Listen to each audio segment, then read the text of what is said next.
Ninth class introduction त्रिशूल batch में आप सभी का स्वागत है। माय डियर स्टूडेंट्स, ये नाइन्थ के इंग्लिश का बैच है जो कंप्लीट कवर करता है ऑब्जेक्टिव क्वेश्चंस को। ठीक है, बाकी आज ये मैं आपको दिखाता हूँ।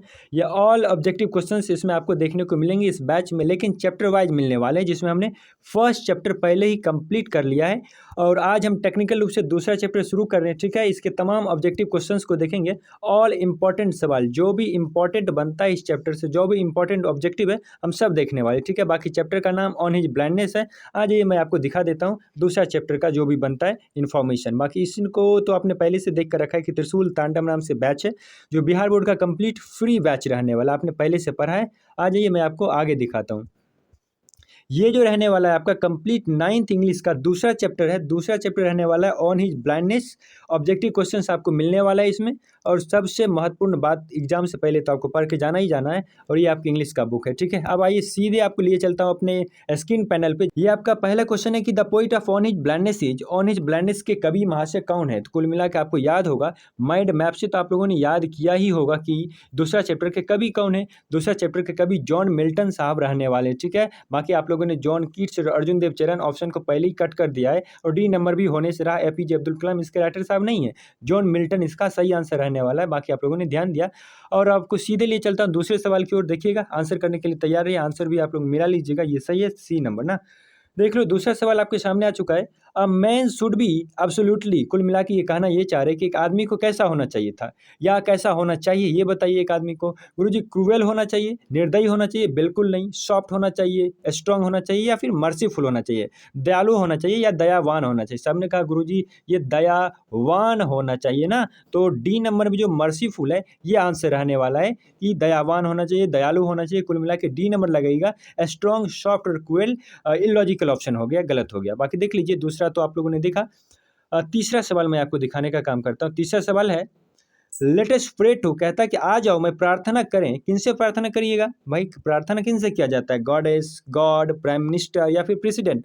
अब प्रार्थना आप किसी से भी कीजिए, लेकिन अकॉर्डिंग टू चैप्टर आपको जवाब देना है। और इस चैप्टर में मेंशन है कि भगवान से ही प्रार्थना करना है, गॉड से ही प्रार्थना करना है ना। इंग्लिश में गॉड कहा जाता है, हिंदी में भगवान कहा जाता है। ऑप्शन नंबर बी आपको दिख पा रहा होगा, गॉड ऑप्शन बी है, टिक कर लेना। भगवान से ही प्रार्थना करना है। और प्रश्न कहता है लेट अस प्रे टू, आ जाओ प्रार्थना करते। किनसे? तो भगवान से प्रार्थना करना है। सिंपल सा बात है, बढ़िया सा आंसर लिख लीजिए, नोट डाउन कर लीजिए। आगे बढ़ते हैं चौथे सवाल की ओर।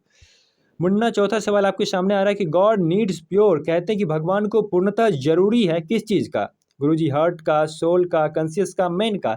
तो भगवान को क्या चाहिए? एक सच्चा क्या चाहिए ना, सच्चा भक्त चाहिए भाई। सच्चा भक्त चाहिए, सच्चा हृदय वाले पुजारी चाहिए जो उनका पूजा पाठ करे ना। तो सच्चे हृदय से पूजा की जाती है, पूरा बाह्य आडंबर की कोई आवश्यकता नहीं है। ये जो आडंबर होता है ना, इसकी कोई आवश्यकता नहीं है। इसलिए कहते हैं एक सच्चे हृदय की आवश्यकता होती है, भगवान को एक सच्चे हृदय की आवश्यकता होती है। तो ए नंबर टिक कीजिएगा। बाकी सोल, कॉन्शियस और मैन इलॉजिकल ऑप्शन है। चौथा इस तरह से हो गया। बढ़ते अपने पांचवें सवाल की ओर। पांचवा सवाल आपके सामने आ रहा है, देखिएगा, अगर विजिबल हो तो बोलिएगा। पांचवा सवाल कहते हैं कि dot should not be look down, किसे नीचे नहीं देखना चाहिए? बताइए ना, किसको नीचे नहीं देखना चाहिए? The road, the forest, the blind, the river. Chapter में किस चीज़ का चर्चा मिलता है गुरुजी? द ब्लाइंड का चर्चा मिलता है, अंधे का चर्चा मिलता है। अंधे व्यक्ति को नीचे नहीं देखना चाहिए क्योंकि उसे दिखेगा भी नहीं ना। तो कुल मिला के द ब्लाइंड आंसर रहने वाला है। सी नंबर टिक कर लीजिएगा, द ब्लाइंड पांचवा का आंसर आपने समझा होगा। बाकी बढ़ते हैं अगले सवाल की ओर। अगला सवाल छठा आपके सामने आएगा। छठा है कि सूरदास वॉज ऑल्सो अ क्या? भाई साहब, सूरदास क्या थे? जिस तरह से आपके मिल्टन साहब हैं, एक कवि है, महान कवि है, उसी तरह सूरदास भी क्या थे? एक महान कवि रहने वाले हैं। अ ग्रेट पोइट, लास्ट में पोइट लिखा गया और ये ग्रेट शब्द पहले लग जाएगा। ठीक है, बाकी ये बिग, लार्ज और स्मॉल इलॉजिकल ऑप्शन है। एक बार और आपको समझाता हूँ। Surdas was also a poet, कौन से पोइट थे? तो भाई साहब ग्रेट पोइट थे। कुल मिला के महान कवि रहने वाले हैं, ग्रेट, इसमें भर लीजिएगा। ठीक है, ये ग्रेट पोइट थे। अगला सवाल मैं आपको दिखाता हूँ, सातवां सवाल। भाई सातवां सवाल आ रहा है आपके स्क्रीन पे, अगर विजिबल हो तो बोलिएगा। सातवां सवाल आ चुका है। कहते हैं कि मिल्टन साहब जो थे, John Milton was a great, क्या चीज़ थे? राइटर थे, म्यूजिशियन थे, पोइट थे या एक्टर थे? तो आपके कवि जो हैं वो पोइट थे, कविता लिखने का काम करते थे, ग्रेट पोइट रहने वाले हैं। ऑप्शन नंबर सी लिख लीजिएगा, ग्रेट के बाद ये पोइट लिखा जाएगा। ठीक है, सातवां का आंसर आपने समझा। बाकी आठवें सवाल की ओर हम लोग बढ़ने का काम करते हैं। बाकी इसमें मिला भी लीजिए, सातवां ही है पोइट। आठवां सवाल देख लेना। Milton is a non for his, कहते हैं कि मिल्टन जाने जाते हैं किसके लिए, मिल्टन जो है आपके राइटर साहब जो है किस चीज़ के लिए जाने जाते हैं बताइए, कैसी स्टाइल के लिए जाने जाते हैं। स्टाइल से गुरुजी याद आया कि आपने माइंड मैप में कुछ लिखाया था, अब याद आ रहा होगा क्या लिखाए थे, माइंड मैप में देख लेना। माइंड मैप में हमने लिखाया था कि आपका जो कवि हैं वो आपके जाने जाते हैं, ये कवि मिल्टन साहब ग्रैंड स्टाइल के लिए ना, भाव्य शैली के लिए, STYLE, आपके भाव्य शैली के लिए आपके मिल्टन साहब जाने जाते हैं। तो बाकी ये रहने वाला है, ठीक है। 8वां सवाल ऑप्शन नंबर डी में आपको दिख पा रहा होगा। बढ़ते हैं अपने 9वें सवाल की ओर। ग्रैंड स्टाइल यानी भाव्य शैली के लिए जाने जाते हैं। अब लिखने का सबका अपना अपना तरीका होता है, तो ये कभी आपके ग्रैंड स्टाइल में लिखते हैं, भाव्य शैली में लिखते हैं। बाकी ये तीनों ऑप्शन इलॉजिकल है, डी नंबर टिक करिएगा, ठीक है। बाकी बढ़ते हैं 9वां सवाल की ओर। 9वां सवाल आपके सामने आ रहा है। 9वां सवाल भाई साहब आ जाओ जल्दी से, हाँ आ गया। 9वां सवाल, बियर हिज मिल्ड योक दे सर्व डॉट बेस्ट, कुल मिला के आपके जो कवि अपना सर्वश्रेष्ठ दे रहे थे, आंख नहीं होने के बावजूद भी पूर्ण प्रयास कर रहे थे, उसमें उसी संदर्भ में आपको पजेसिव एडजेक्टिव को भरना है। बाकी भरिए ना, दे आपका पजेसिव एडजेक्टिव होता ही नहीं है, हिम भी नहीं होता क्योंकि ये ऑब्जेक्टिव केस है, और आपने हर प्रयोग करने से बचा, क्यों, क्योंकि ये फीमेल के लिए यूज होता है ना, और आपके कवि साहब मेल पर्सन है, इसलिए आपने हिज चूज किया, और हिज आपका सही आंसर रहने वाला है। ऑप्शन नंबर बी टिक कर लीजिएगा, हिज, ठीक है। ये पजेसिव एडजेक्टिव हिज सूटेबल है इसके लिए।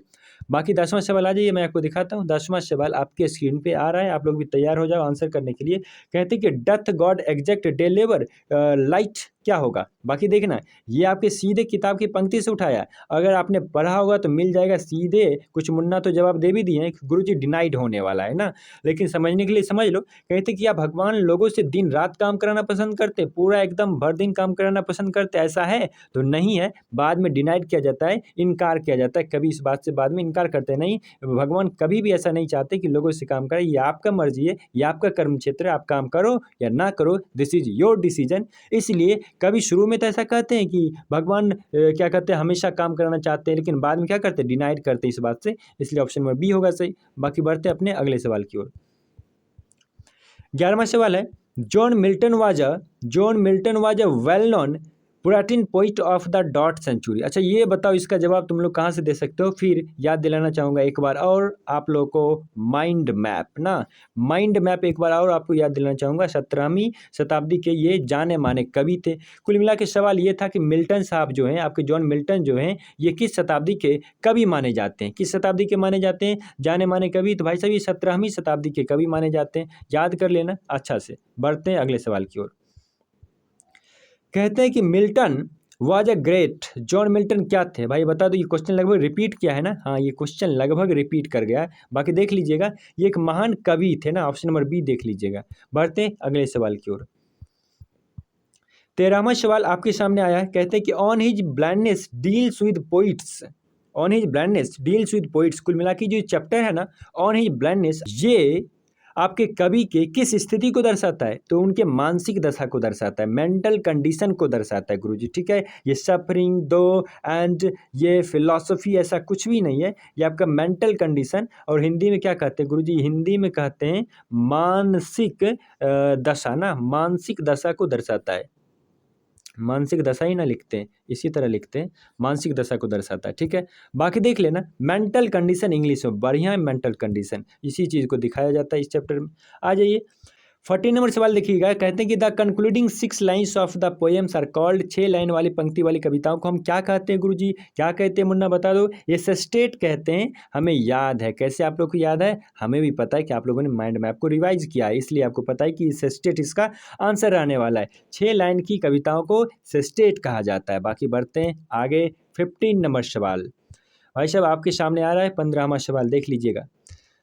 15 नंबर सवाल कहता है कि the opening 8 lines of the poem are called, कुल मिला के जो कविता शुरुआती 8 लाइन से शुरुआत होता है उसको क्या कहते हैं, 8 लाइन वाली कविताओं को ऑक्टेव कहते हैं। सिंपल बात है ना, तो ऑप्शन नंबर ए आपका सही है, टिक कर लीजिएगा। बाकी बढ़ते हैं अगले सवाल की ओर। आपका अगला सवाल आ रहा है भाई साहब, सवाल ही खत्म हो गया मुन्ना, सवाल खत्म है।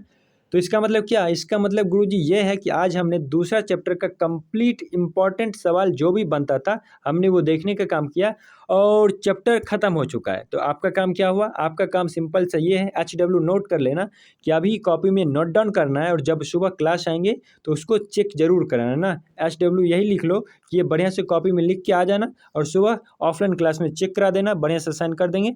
और बाकी फिर जब शुरुआत करेंगे तो आपका तीसरा चैप्टर आने वाला है, उसका ऑब्जेक्टिव क्वेश्चन आने वाला है, तो तैयार रहना, उसको भी पढ़ के रखना और उसको भी आंसर करने के लिए हमेशा तैयार रहना। बाकी इसमें आपका कितना आंसर आया एक बार मेंशन जरूर कीजिएगा कमेंट सेक्शन में, आप लोगों ने कितना बनाने का काम किया, कितना आपका सही हुआ, ठीक है। बाकी यही सब है, आज आपका ख़त्म ही हो चुका है तो मुझे लगता है अब चलना चाहिए ना। ठीक है मुन्ना, चलता हूँ। Thank you very much, have a nice day to everyone, thank you.